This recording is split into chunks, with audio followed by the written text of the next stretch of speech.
Hey, what's happening everyone? Pragmatic Addict here. So, I do want to apologize for it being a little bit quieter on the channel this past week. I heard Infested came out, that new Spider movie. I heard it was way better than Sting, but as an arachnophobe that did work up the courage to see Sting, I'm very happy for you. I'm gonna pass. That new Mufasa trailer came out. I'm hearing it's looking better than The Lion King from 2019. I'm very happy for you. I'm gonna pass. But hey, saw Tarot tonight. So I'm gonna be honest, guys. When this trailer dropped, I didn't go out of my way to watch it. I was like, it's a slasher based off of tarot cards. This is the next shit Blumhouse-esque slasher. Which, the original title, I am gonna say, it was really stupid, but at least it was fun. I think it was called Horoscope. I'm like, tarot is just bland and unimaginative. It's 5 letters, but Horoscope, apparently it's even based off of a novel that had that title too from the 90s.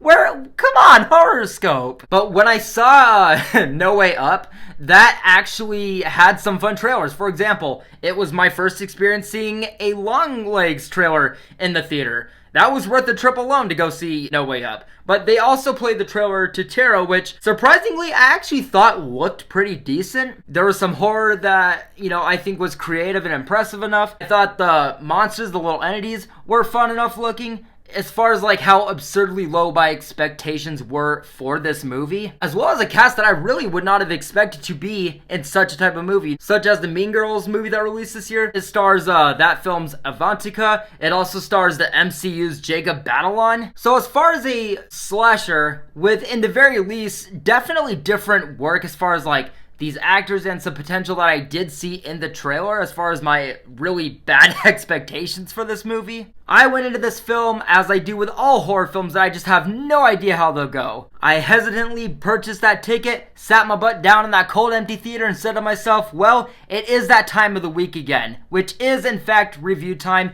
and wish for the best. So guys, let's get into what we can from tarot. So the premise here reads, when a group of friends recklessly violates the sacred rule of tarot readings, never use someone else's deck, they unknowingly unleash an unspeakable evil trapped within the sacred cards. One by one, they come face to face with fate and end up in a race against death to escape the future foretold in their readings. So what I'm going to say really quickly is that I am not one that knows about tarot cards or fortune, readings, all that stuff. But after rewatching the trailer the other day, just trying to go into this film with some knowledge, what I had guessed was that the figures in each of these characters' cards, as well as the imagery that went along with that would be the entities, as well as the imagery, that would be a hint at what was going to be hunting these characters down, as well as a hint at their deaths. And by what the premise stated, my guess was that these characters go on all their own personal adventures to try and find clues or whatever that related to these images and try and save their lives. Again, one of those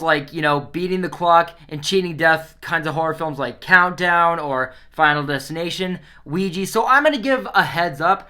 There was next to nothing that I enjoyed in this film. This is not going to be your standard review for me. I liked a couple things, being very generous with a couple. And the rest of the film is just me trying to remember, even though I just got back from seeing the film 10 minutes ago. So one of the things that I did like about this film, actually the thing that I liked the most, maybe the only thing that I genuinely liked, was this film's intro segment, which these characters, the setting, it is that teen PG-13 horror film from the 2010s. It has that kind of feel to it, where you see this group of friends, they're sitting by the fire, they're getting drunk, they're playing a game of who's most likely to. But what I will say is that I was enjoying it for the dumb camp that it seemed to be showing me, because it also felt intentionally silly. But yes, again, seeing some of these characters in this scenario was just kind of a different flavor. So you get the feeling that there may be some better talent here than your typical horror film like this. Also, just the look of the film and how it felt.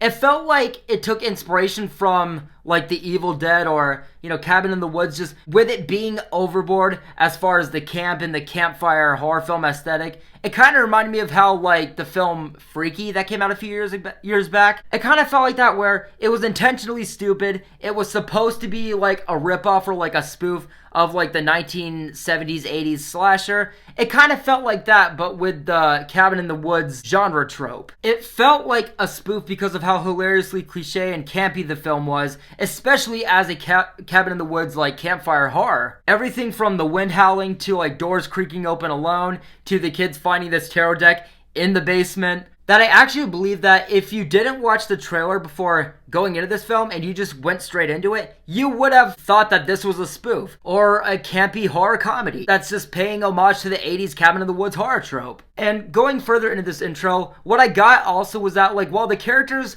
weren't necessarily like realistic, nor was the film's story especially, just as a throwback feel with the camping comedy that I got out of it, whether that was meant to be the case or not, I'll say entertained by it. It definitely was like a 180 as far as what I expected out of this film. I mean, you're talking about a movie that I avoided the trailer. And then, like, when I saw this intro, I was like, Jacob Batalon, Avantika? Maybe it'll be solid. I mean, it's a directorial debut based off of a 90s horror novel with the title Horoscope. In the very least, maybe it'll be entertaining. But what I'll say now is that once this wraps up, like this opening sequence, once it transitions into, I don't know, the rest of the film, you know, not being this intro, it is the worst transition. That intro was silly, campy, it felt inspired, self-aware, but with this being such a 180 from that intro, especially with the intro and the rest of the movie all being the same characters, it felt very odd. Usually a film with this kind of intro has some people like, you know, it usually starts off with like a flashback of like the characters that are being introduced at the beginning, especially in this kind of like a fashion, this campfire, like cabin in the woods kind of scenario. Usually it has that being like the characters in the past I came across this thing that's going to be a threat eventually in the movie that tease, in this movie's case, what these tarot cards are capable of. But getting such like an entertaining enough intro to that and then just jumping to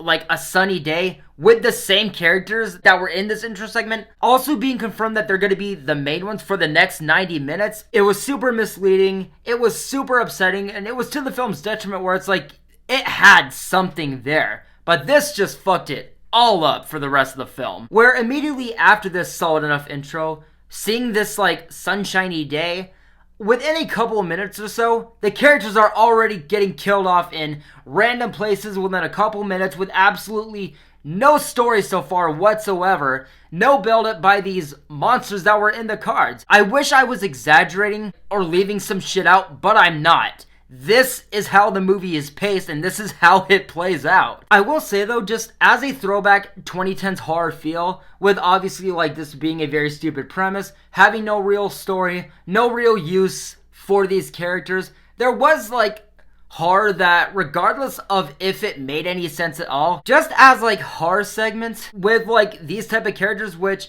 as someone who finally watched the trailer, I was like, those character designs are like look fine enough. There is some potential here.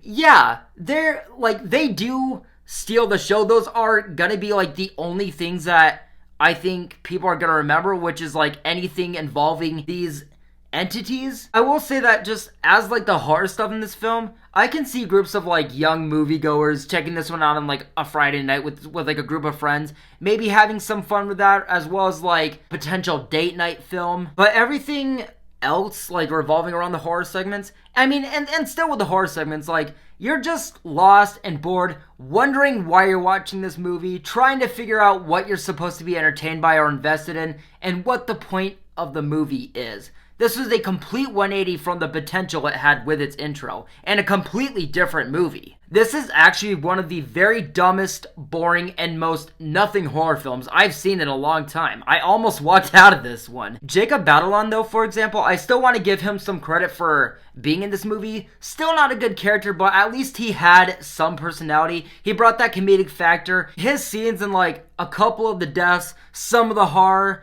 were without a doubt the only things that I took with me as far as like what I actually remembered. Like his character specifically being hunted down by the jester dude that was in the trailer, which was like out of the trailer, one of the biggest things that I was like, okay, he looks fun. I hope they do something fun with him. They do. The effects with that dude, with like him hunting down Jacob Batalon, I'm like, okay, Easily the funnest entity, easily the funnest human character, and easily like some of the best horror and just screen time in general out of this film. So I'm happy that they didn't completely waste like the most that they got out of this film, that being an MCU fucking actor. Again, there's a few things in this movie where it's like, it's not good, but it's definitely the parts of the movie that people might remember. This was definitely the scene that I took away from the movie. Otherwise, I couldn't tell you any of these people's names, any of the lines they said, or really anything they did. So as far as the horror goes, it is not only the best thing in the movie, but there is potential with that. Some of the deaths are, pretty entertaining. They're pretty gnarly for what this PG-13 nothing horror film is, as well as the entities that hunt them down. There were some of these entities where I was like, how did that land in a movie like this? Those are so cool. Those effects are actually pretty fucking scary. Where I'd say the deaths and the monsters, like, if anything, they helped kill the time. And the intro was definitely something that should have been in a completely different movie. A much better, more well-deserved movie.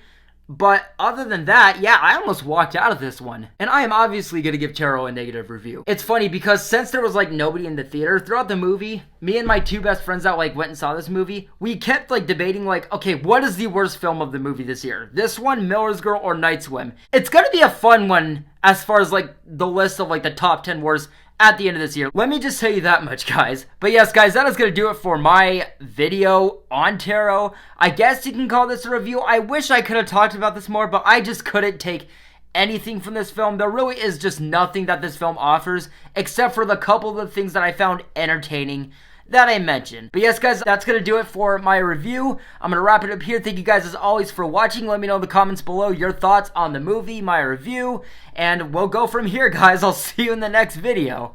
Wow.